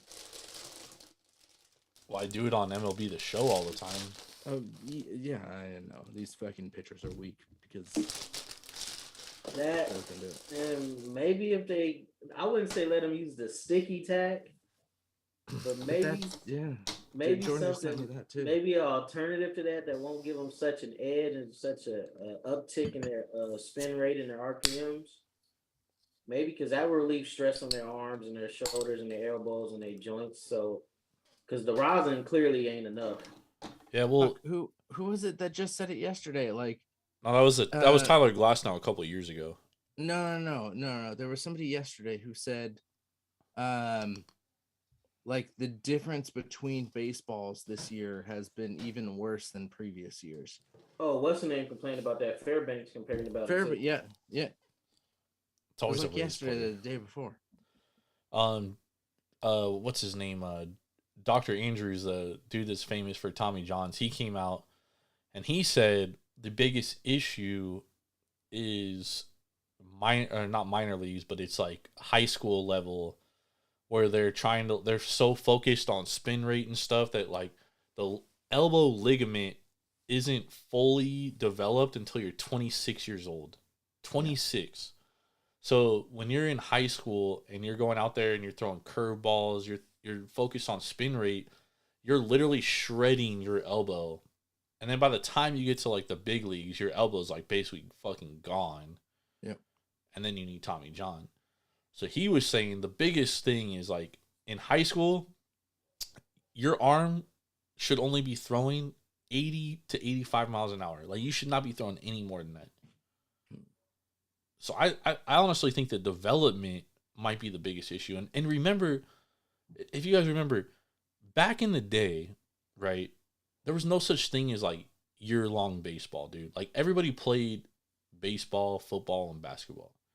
You played football in the fall, you played basketball in the winter, you played baseball in the spring. I don't agree with that. Well, you didn't. But everyone travel ball, but that's rare. That's only like the big schools, like the schools that are like super duper good and got donors giving them money where they could travel here and there to play back. Travel ball, yeah, that's year round, but not every. But back in fall ball, winter ball, and spring ball. But back in the day, and I'm talking before I'm talking like when the Tom Glavins of the world, the John Smoltz of the world, like bro, they didn't play baseball year round. Like they all played 3 sports. Right. True. And John Smoltz has talked about this. That's why I mentioned him. He was like, bro, I didn't play baseball year round. Like I played baseball in spring, summer, that's it. I played football and basketball. And I think that's the biggest thing. I think that's the biggest thing though now is like you got kids that are throwing a baseball 365 days a year and just shredding their elbows as kids. They're just fucking over and over, just shredding their elbows. And then so by the time they're in college and in minor league baseball, it's like it's fucking gone. And you look at how do you get on a high school baseball team? You play a fielding position and you pitch. Yep.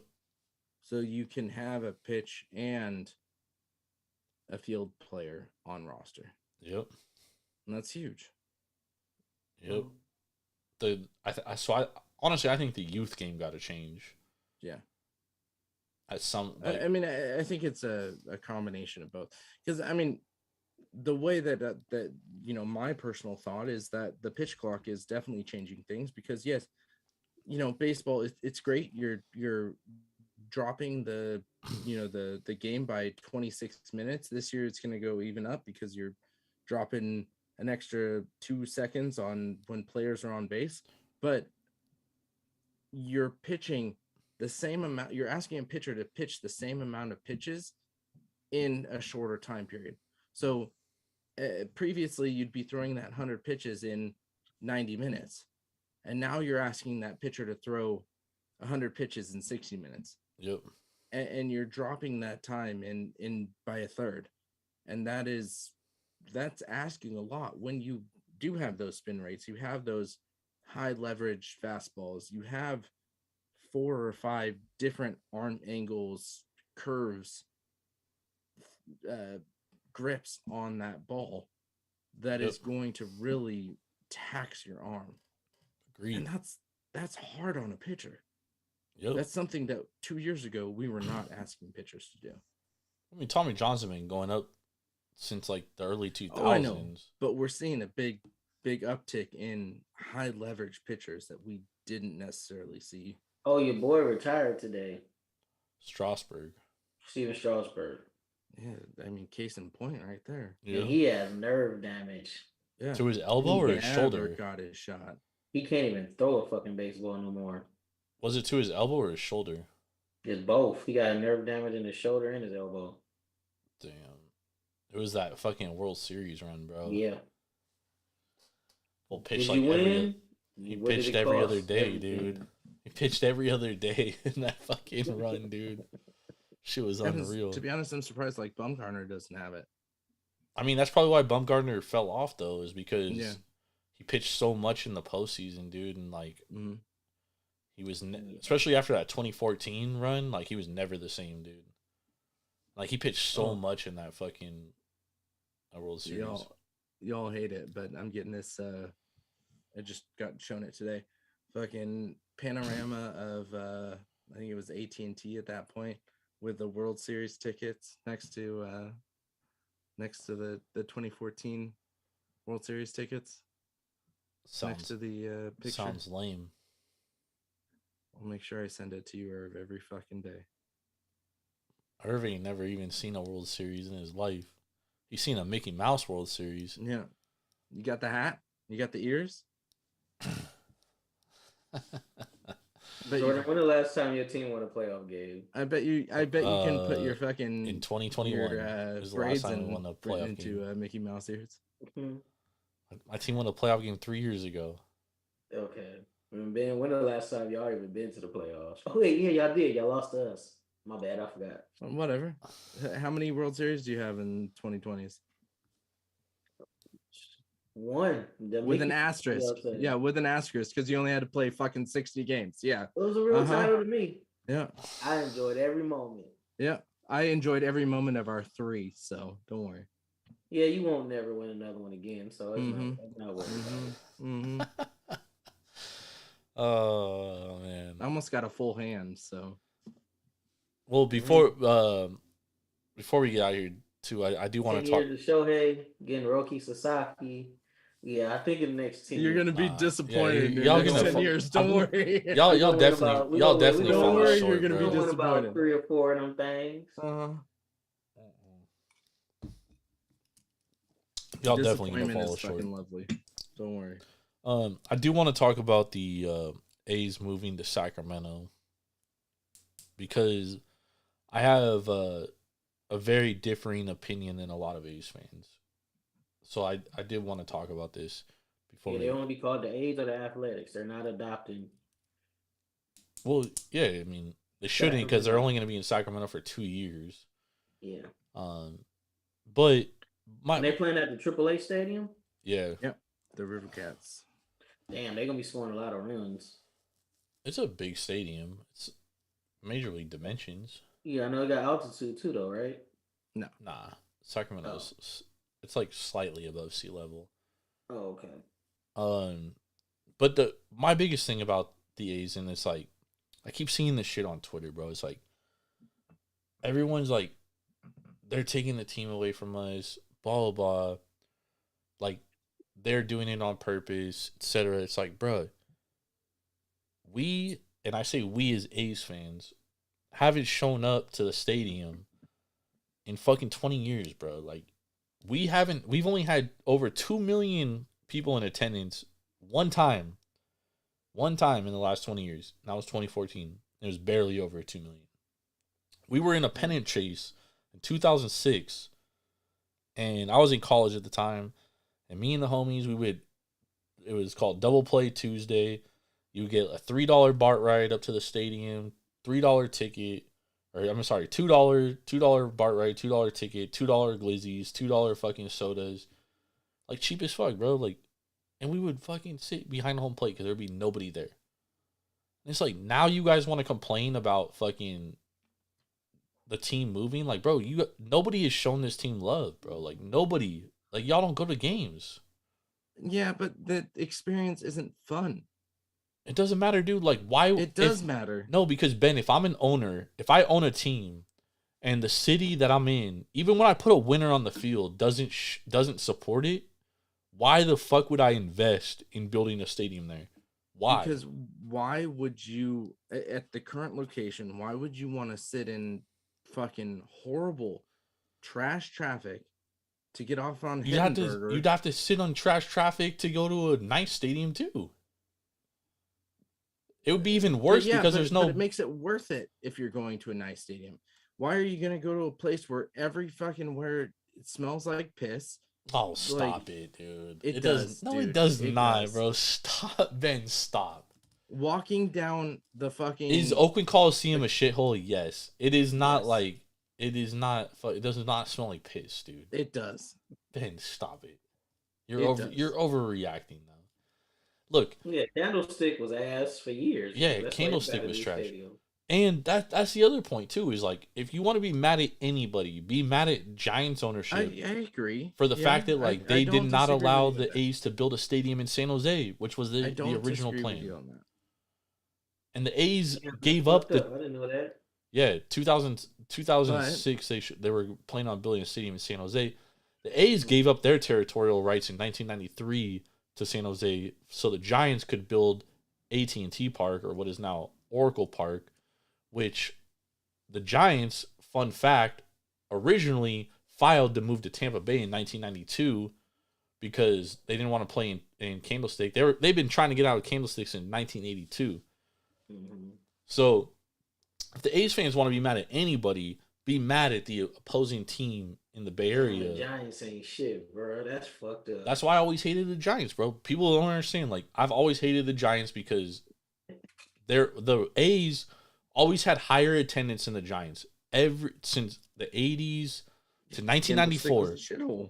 It all changed in 1994, or 1994 was the year, because that was the year the A's gave up territorial rights after the Giants filed for relocation to Tampa Bay before the Rays got an expansion team. The Giants filed for relocation in Tampa Bay. And look what happened when you fucking build a new stadium, when you make it worthwhile to pay for a ticket. But then people show up. The biggest difference between the Giants stadium and where the A's want to go to is like Caltrain runs right to the fucking Giants stadium. There's no public transportation that goes to where the A's stadium is. So like, you think Hangenberger is hard to get to now? Bro, it would be like a 45-minute extra drive for anybody coming outside of Oakland for them to get to the stadium where they want to build it on the waterfront. No, because 680 goes right there. No, it does, but you have to go through the city. Like, there's no public transportation. Like, BART doesn't drop you off right there. They would have to build a whole ass BART relocation there. System that goes through right there. Not in Oakland. Yeah. No. Yeah. There's no trolley in Oakland. Right by the No. Right by the right by the water there. No. Yeah. No, dude, there's no public transportation there. That was the biggest issue that the A's had, is they said they wanted Oakland to commit to building public transportation there because there's no easy way of getting there. There's a trolley right on the waterfront there. Yeah, but how do you get there from the freeway? How do you get there from easy public transportation access? That's the problem. That's the biggest issue that they have to go around. And I'm telling you right now, like, if I owned a team, would I want to be the second team in my market? No, I wouldn't. So, what's my easiest opt out? Oh, you guys don't show up to games? All right. See? Told the other 29 owners, we ain't got no support. We got to go. I'm telling you right now, all the other 29 owners want a team in Vegas. Oh, of course they want a team in Vegas. Because all the other owners make money on that shit. And then they could put the All-Star game there. Every fucking league wants a team in Vegas. Yeah. That's why the NBA gonna have a team in Vegas, and now the MLB. That's why the fucking NHL was the first to go into Vegas. Yep. Yeah. So the A's fan, my fellow A's fans have nobody to blame but themselves for this whole mess. And the Giants. And the Giants. There are many aspects of blame that you can put onto that. The Giants being one of them. I'll say Giants. Fuck the Giants. A's fans being one of them. The city of Oakland being one of them. Yeah, the but owners being one of them. The one thing about there's a lot of levels of fucking blame. Sure, but A's fans are trying to place blame upon everybody else but themselves for not showing up to the park, and it's like, even during this whole boycott, it's like we're not gonna show up to the stadium and we're gonna show them. It's like, bro, we ain't been showing up to the stadium in fucking 20 years. What does it matter? Like, what are you showing them? The same shit we've been doing? Like, come on, man, what are we doing? Right? But on the city side though, Ben, like I for one don't agree that taxpayers should pay for a stadium. I don't.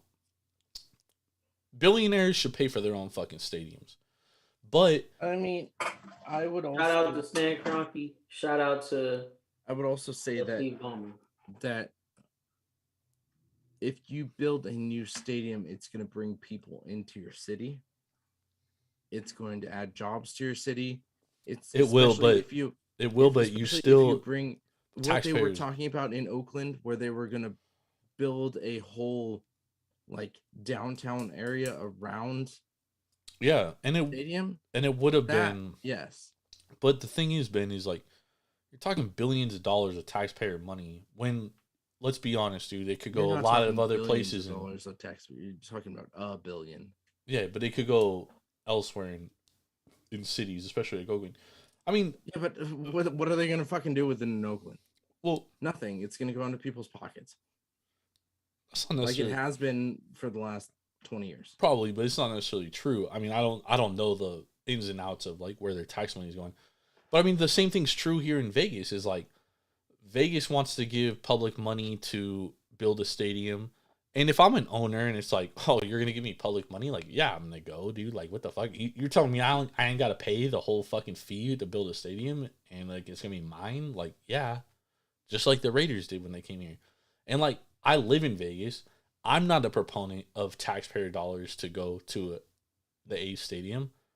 I voted no against it. I will vote no against it again because Nevada has the 48th ranked public education system, and they want to take funds from the public education system and put it towards a fucking stadium. No. That is not okay with me. If the A's want to come here, they should privately fund their fucking stadium, and they should, if they want to, you know, invest with other fucking casino owners and be like, yo, like, we'll put a casino attached to it or whatever the fuck they want to do. But it shouldn't be coming out of my taxes. It shouldn't be coming out of people that visit here that have to pay an extra fucking $10 a night on their room just to fund a fucking stadium because the city of Vegas wants to give our money to a billionaire. No, I'm not okay with that.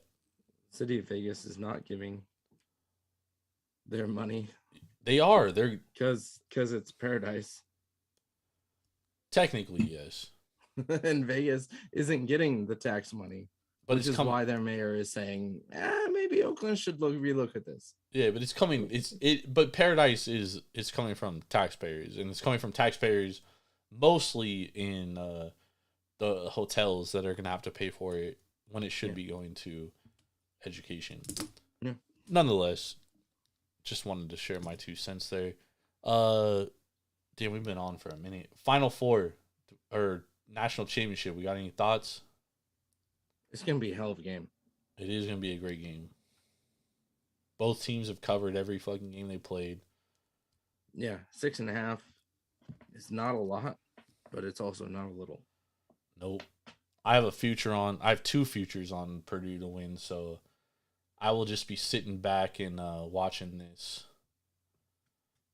and hoping that gets home. You got Purdue Duncan on 6.5. Duncan.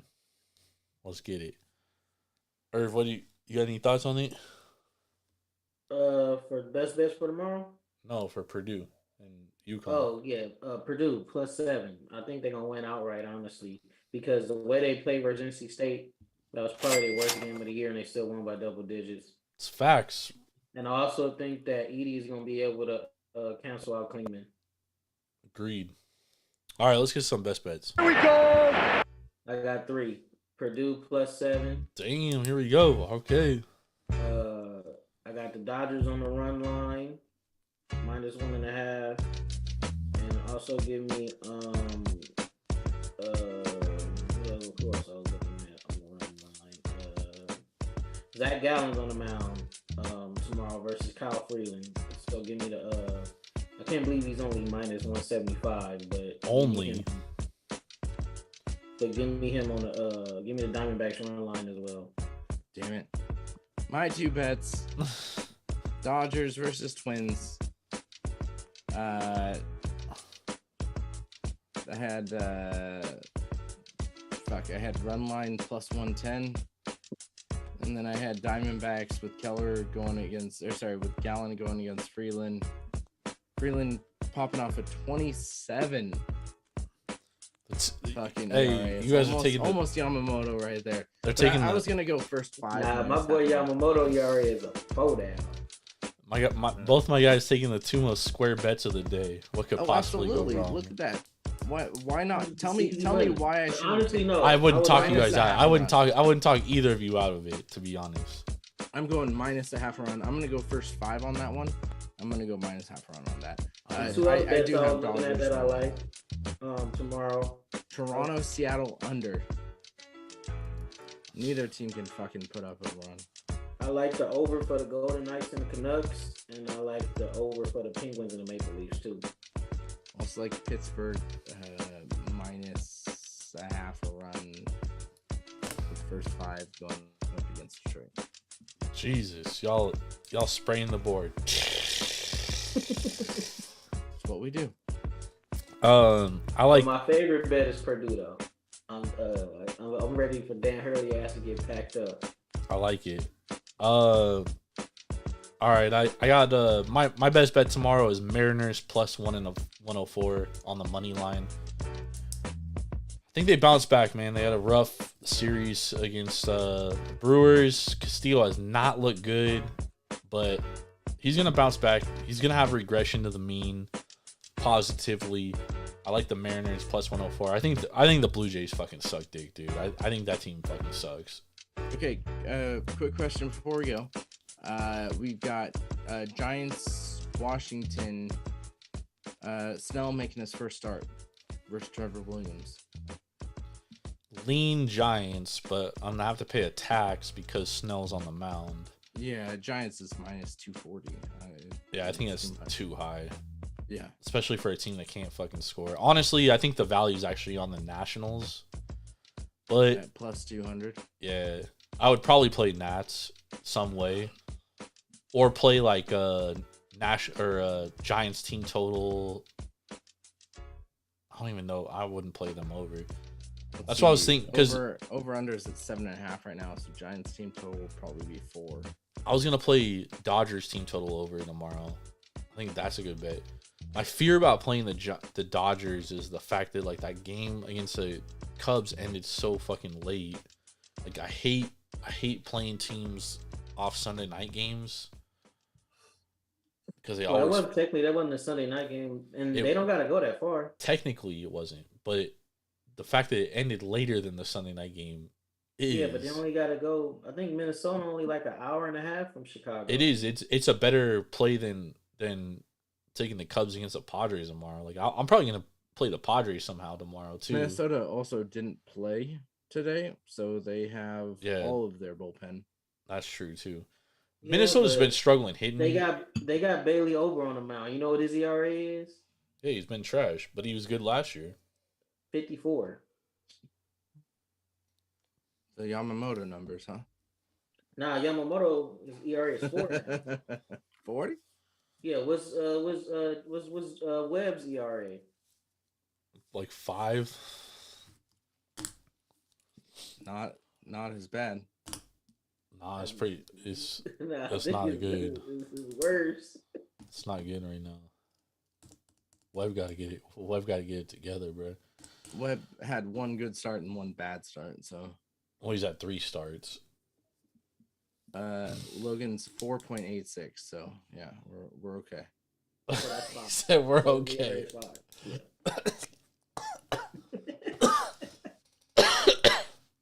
One bad. Oh my god. Yeah, I guess. Damn, Paul Blackburn gonna be a Dodger pretty soon. No, he's gonna be an Oriole.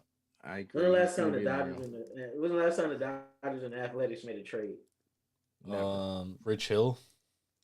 Yeah, Rich Hill. We got a good working relationship with the A's. No, they do, but so do the Orioles. Orioles got I think the O's pick up Luzardo and probably Blackburn. I hope Luzardo gets traded because if he do, he could probably win the Cy Young. Maybe. He's got to pitch better than he has the first couple starts. He will. He has no motivation.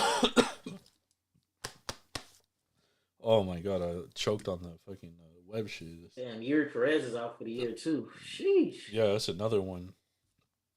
That's fucking terrible, bro. All these fucking Tommy Johns, man. All right, well, thank you everybody for joining us. We'll be back Tuesday night, breaking down some Major League Baseball. I don't know if Ben's gonna be with us on Tuesday because he's preparing. I don't believe I'm gonna be on Tuesday. He's gonna be prepping for the wedding, so it'll probably just be Irv and I breaking down Major League Baseball on Tuesday. So come join us, hang out. We'll wish Ben a happy marriage, even though he's already married. We're just doing the celebration next weekend. Nonetheless, thank you everybody for hanging out with us.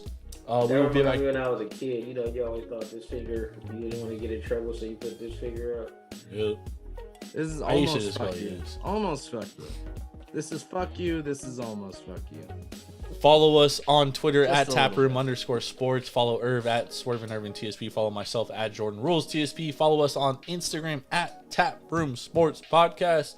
Go sign up for Sharps app, SHARPZ, promo code Jord517. It's free to download, free to use. Track your bets, become a better. We'll see y'all Tuesday. Have a blessed Monday. Enjoy the national championship. Shout out to women's basketball. Great tournament. Yep. Hands was better than the men's tournament, dude. And let's go. Let's go, Boilermakers.